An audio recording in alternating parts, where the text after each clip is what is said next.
तो मेरी पिछली जुंजीतो वाली वीडियो पे काफी लोगों ने कमेंट्स किए थे कि आप फेस कैम मत कीजिए।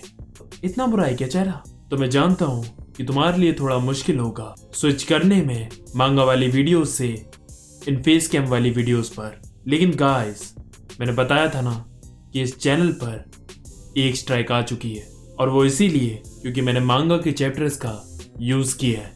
तुम मानोगे नहीं, लेकिन मैंने बंदों के चैनल उड़ते हुए देखे हैं।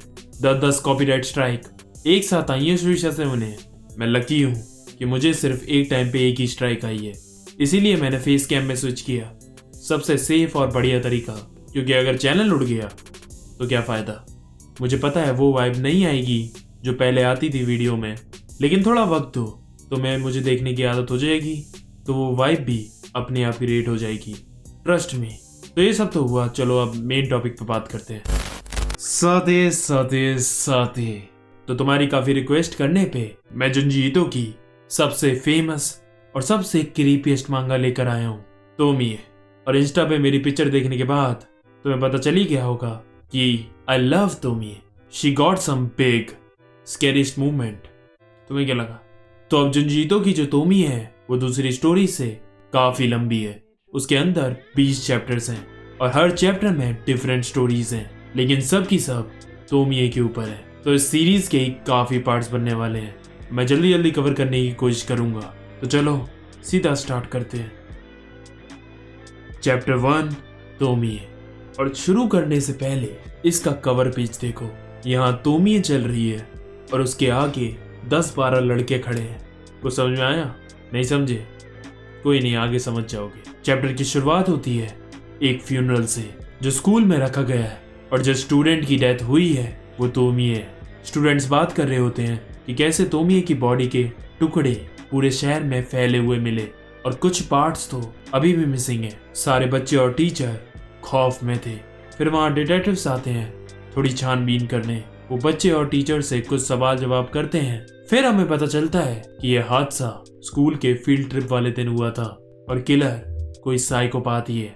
उसके बाद हमें तोमिए की क्लास दिखाई जाती है, जहाँ उनका क्लास टीचर कहता है कि मुझे पता है कि जो भी तोमिए के साथ हुआ है उसके बाद तुम सब शॉक में हो। फिर हमें ये भी पता चलता है कि उसी क्लास में तोमिए का लवर भी था, यामामोटो, जो तोमिए को डेट कर रहा था। टीचर कहता है कि अब तुम सारी लड़कियां सावधान रहना, हो सकता है वो किलर अभी भी बाहर घूम रहा हो अपने नए शिकार के लिए। तोमिए की डेथ से हमें इतना तो सीखना ही चाहिए। मुझे पता है यूं एकदम से उसे भुला देना मुश्किल है, लेकिन हम जितना भी उसे मिस कर ले वो वापस नहीं आने। और तभी क्लास का गेट खुलता है और हमें दिखता है कि तोमिए वापस आ चुकी है। पूरी की पूरी क्लास हैरान हो जाती है कि ये कैसे हो सकता है। उसके बाद उनका एक टीचर मिस्टर तकागी तोमिए को अपने ऑफिस में बुलाता है और कहता है कि सच बताओ, तुम तोमिए की कोई ट्विन सिस्टर हो? वो कहती है ये आप क्या कह रहे हो, मेरी कोई बहन नहीं है। तकागी सोच रहा होता है ये कैसे हो सकता है। उतने में तोमिए मिस्टर तकागी पर झपट्टा मार कर कस के गले लगा लेती है और कहती है आई लव यू सेंसे, मैं जब ग्रेजुएट हो जाऊंगी तो क्या आप मुझसे शादी करोगे? वो तोमिए से अपने आप को छुड़ाने की कोशिश कर रहा होता है। तभी हमें दिखाया जाता है कि तोमिए की क्लास में बच्चे एक दूसरे से बात कर रहे होते हैं कि क्या वो कोई भूत है, ऐसा कैसे हो सकता है, वो तो मर गई थी, क्या वो सच में तोमिए है?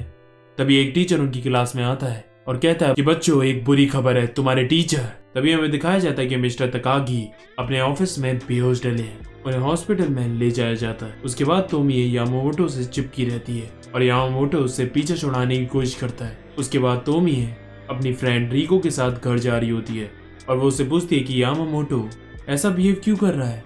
रिको तुम मेरी बात सुन भी रही हो? मुझे लगता है कि पूरी क्लास ही मुझे अवॉइड कर रही है, आखिर ऐसा क्या हुआ? तभी हम देखते हैं कि वो एक ब्रिज से गुजर रहे होते हैं और रिको तोमिए की बात सुनने के बजाय अपने मन में ही कुछ सोच रही होती है। शायद उस दिन कुछ हुआ ही नहीं, शायद वो एक बुरा सपना था। और जब वो पीछे देखती है तो तोमिए ब्रिज के नीचे उस नदी में देख रही होती है, लेकिन पता नहीं रिको एकदम से घबरा जाती है और वहां से भाग जाती है और सीधा यामामोटो से मिलती है। वो उससे कहती है ये मैं और नहीं सह सकती, वो मुझे पागल कर देगी। यामामोटो कहता है मुझे भी, शायद वो यही चाहती है, इसलिए उसने मिस्टर तकागी का ये हाल कर दिया। इससे बचने का एक ही तरीका है, हमें पुलिस के पास जाकर सब कुछ सच बता देना चाहिए। फिर हमें बैक स्टोरी दिखाई जाती है कि असल में उस दिन फील्ड ट्रिप पे हुआ क्या था। उनकी पूरी क्लास एक माउंटेन पर ट्रिप पर जाती है। बीच रास्ते में वो सब आराम करने के लिए रुक जाते हैं। मिस्टर तकागी ऊपर छोटी सी चोटी पर बैठकर सुट्टा लगा रहे होते हैं। तभी वहां तोमी आ जाती है। वो कहता है तुम्हें अपने दोस्तों के साथ नहीं खेलना। वो कहती है मैं अब कोई छोटी बच्ची नहीं हूँ। फिर तोमी ये कहती है कि अब आप अपनी बीवी को कब छोड़ रहे हो।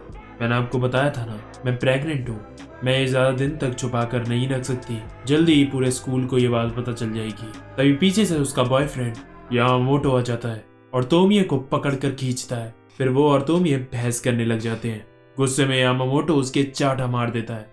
तोमी कहती है तुम कैसे मॉन्स्टर हो, और वहां से जाने के लिए पैर उठाती है, लेकिन चोटी के किनारे होने की वजह से उसका पैर फिसल जाता है और वो वहां से गिर जाती है। यामामोटो कहता है ये मेरी गलती है, मुझे जल्दी एम्बुलेंस को बुलाना होगा। और तभी मिस्टर तकागी उसका हाथ पकड़ लेता है और कहता है तुम्हारी वजह से उसकी मौत हुई है, तो क्या तुम अब जेल जाना चाहते हो। क्लास की लड़कियां कहने लगती हैं कि यामामोटो ऐसा मत करो, इसमें तुम्हारी गलती कुछ नहीं थी, वो खुद अपनी लापरवाही से गिरी है। हम तुम्हारे साथ हैं, हम तुम्हें बचाएंगे। तभी मिस्टर तकागी कहते हैं कि तुम में से एक स्टूडेंट टूल बॉक्स लेकर आया था ना, जल्दी से उसे लेकर आओ।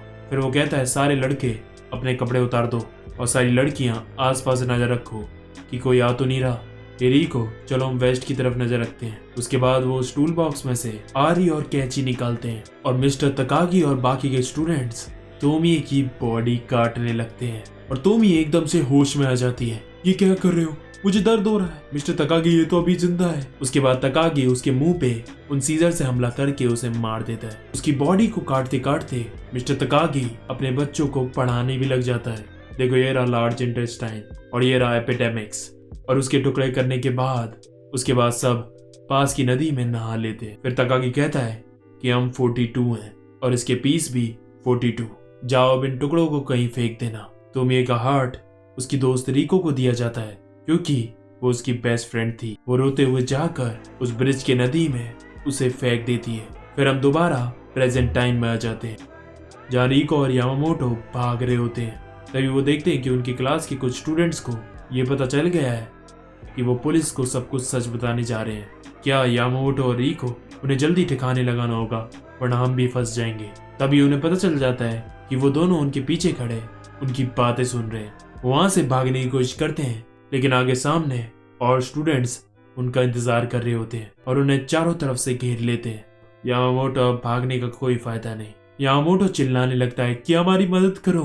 वो लड़का उन्हें चाकू लेकर मारने आता है लेकिन वो झुककर उससे बच जाते हैं और फिर भागने लगते हैं, लेकिन रिको का पैर फिसलता है और वो गिर जाते हैं। तभी यामामोटो को अपने सामने 2 पैर दिखते हैं और वो तोमिए होती है। बाकी के स्टूडेंट्स उसे देखकर भाग जाते हैं। यामामोटो कहता है मुझे माफ कर दो तोमिए। तोमिए रिको से कहती है ये सब क्या हो रहा है, मुझे लगता है तुम और यामामोटो काफी करीब हो रहे हो, मुझे लगता है तुम्हारा और यामामोटो का कोई चक्कर चल रहा है। रिको कहती है नहीं ऐसा कुछ नहीं है और वहां से भाग जाती है। फिर हमें पता चलता है कि उस दिन के बाद यामामोटो का दिमाग खराब हो गया है। इस हादसे के 3 दिन बाद ही रिको के पेरेंट्स का दूसरे शहर में ट्रांसफर हो जाता है जो कि समुद्र के किनारे था।